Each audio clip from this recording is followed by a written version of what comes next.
The Spider-Man Brand New Day trailer has finally arrived. We have been waiting for it for a long time and we will do a breakdown as best as I can. We see Spider-Man standing on the top of a building and it's similar to how Miles and Gwen were chilling upside down in Across the Spider-Verse, and he sees Ned and MJ who are very excited about their first day at MIT. Now some scenes seem kind of blurrish and the CGI isn't really great, but only some scenes and the rest is great. We see that Peter is depressed and we know that in this movie he's leaving Peter on the side and he's only focusing on Spider-Man, and we got a really cool shot inside of his mask. We've never got a shot like this. This is kudos to Destin Daniel Cretton, who made Shang-Chi and the Legend of the Ten Rings and also Wonder Man. He has written a letter in which he says what happened and why Ned and MJ wouldn't remember him. He also got the key to the city and Ned and MJ are now living together. Next we get an action scene with a tank that was filmed in public so the public could see it. The tank is going inside the prison where Scorpion is held. That's our first villain with many more to come. Spider-Man is sitting on the road and a car hits him and we see Punisher. I'm glad to finally see him again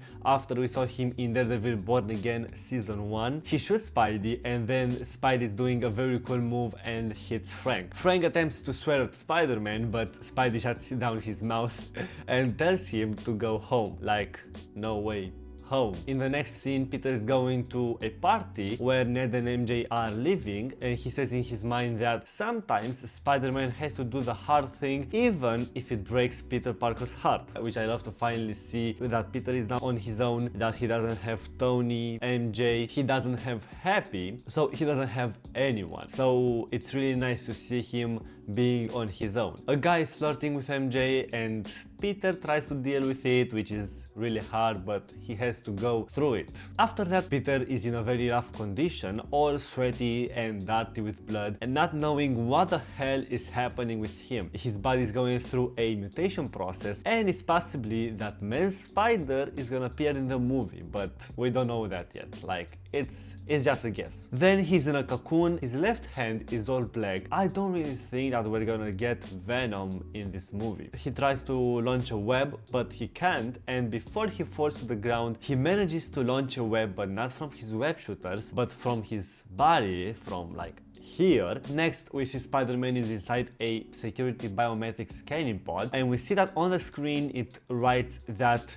he has superior strength, he has superior agility, heightened senses and enhanced perception, so he just got an upgrade with the mutation. We see that there's a powerful sound that messes with Spider-Man's head and it causes him a lot of pain. Next up, he's going to Dr. Banner to talk with him about his DNA mutating, and Dr. Banner tells him that if his DNA is mutating, it could be enormously dangerous. After that, we see that Spider-Man is testing his new organic web and he has a bit of a problem at first. In another scene, he goes to the grave of Aunt May and leaves some flowers. That is heartbreaking because he doesn't even have her anymore. We see a massive room where a person is sitting on a chair and we finally get to see an official glimpse at Sadie Sink's Jean Grey. The room office has some wood walls that are moving and Jean Grey has some metallic handcuffs and she's being kept there. We then see a supposedly DODC that Jean Grey exploded, or it could be something else, another building that is not that important, but I doubt it. Then the tank from the beginning is inside the prison and there's a normal lady that is possessed by Jean Grey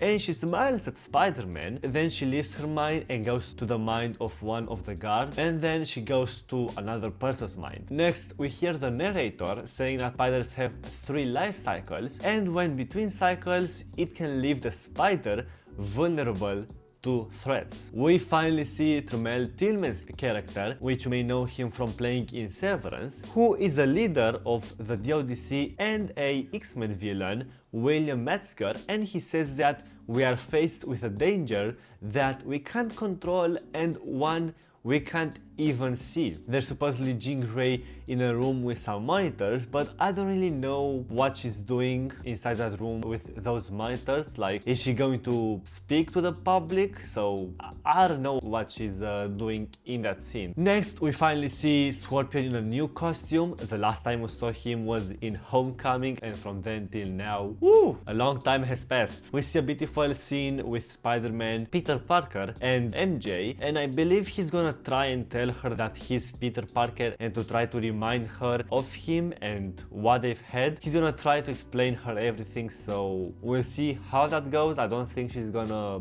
believe him the first time, but I think she's gonna remember something slightly or feel something. I don't know, we'll see. And then the narrator continues to say, and for those spiders who make it through, it amounts to a kind of rebirth. So Spidey is gonna be upgraded like we saw when he was inside the security biometric scanning pod. Then we see a beautiful shot from the Amazing Fantasy 15 comic book where Spider-Man is saving a person, and we see Boomerang the first time throwing some boomerangs at him, and he looks really good. We also see Tarantula from the Amazing Spider-Man 134, and he looks good, but Boomerang looks better. We still haven't seen the Grey Hulk, but it's clever that they haven't shown him in the trailer. Like, it's better to just reveal him in the movie and the audience to be like, oh my god, he looks nice, he looks good, he looks even better from when he was green, like wow. We also didn't see Jean Grey, like we saw only a glimpse of her, and we also didn't see Tombstone, who's gonna be played by Marvin Jones III. Next, Spider-Man is in a prison on his knees, and we see the Hand, which is a ninja assassin cult. They are ancient, mystical, and deadly. They serve evil and specialize in dark magic, including resurrecting the dead as loyal soldiers. I really like that they have red outfits now in comparison to how they were in Daredevil, the Netflix series. Spider-Man has his eyes black and he's possibly being possessed by Jean Grey, and with a bit of red, but that can be from the reflection of the Hand. They attack him and Spidey does a really cool move with a sword and breaks it. Like, I haven't seen him before do this kind of moves in other movies, so this is completely new and it was really nice. And the penultimate scene is really gorgeous with Spider-Man going up against the Hand. Some people are saying that there is also Tobey Maguire and Andrew Garfield, like they were in No Way Home when they were fighting Lizard, Electro, and Dr. Octopus, and it could be also Daredevil, but I don't think so. The last scene is with MJ, Peter Parker, who came with some flowers, and they present themselves with Peter saying that he's just a neighbor from across the hall, and MJ says a friendly neighbor, and that was nice. And this was my breakdown. I tried my best to do it. I hope you liked it, and if you did, don't forget to subscribe, leave a like, and leave a comment, and I will see you in the next one.